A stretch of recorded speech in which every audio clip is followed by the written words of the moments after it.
Did you know that you could get whiteboards as big as a mattress? And yes, before you ask, this was a bit of a pain to put up, but I didn't do it, so.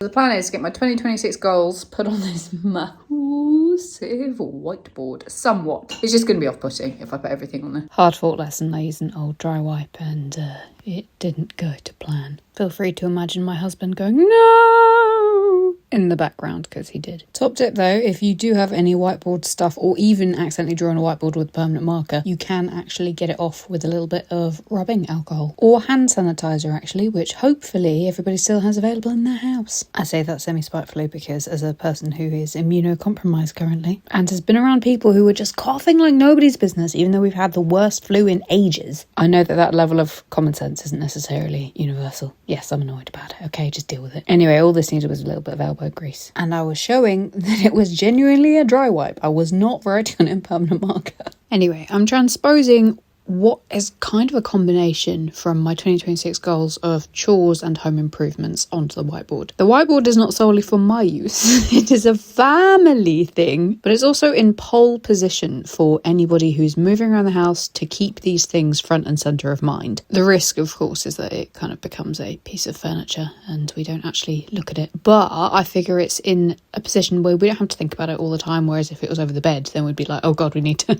paint the garden fence or something. And also it's so freaking big that we have loads of space to add to it. We're thinking of using washi tape in the corner and maybe making a calendar either of the month or the week. I'm planning things out further from there, but what I'm doing now is basically just writing everything down that is a daily chore, a one-off project to fix something or improve something, or an aspirational thing where we go, oh yeah, we could knock that wall out and it'd be a much better use of the space. I spent a while over the list going back and forth over what I actually wanted it to show me, and that's why I kind of mushed the home improvements and daily stuff together, because when you think about it room by room, it's hard to not go, okay, well, those two are linked. So that just made the most sense to me. I also don't need everything on my goals list on the whiteboard, partly because it's in quite a public place and I don't necessarily want my family seeing all my goals or anything. And partly because, again, this is supposed to be a tool that helps rather than is a bit of an admin exercise. And I will do things like my YouTube videos as I've got them paced out. So what I might do is maybe add to the calendar that I'm doing YouTube videos, but I'm not going to be like, oh yeah, this is exactly how I'm planning it out because I'm doing that somewhere else.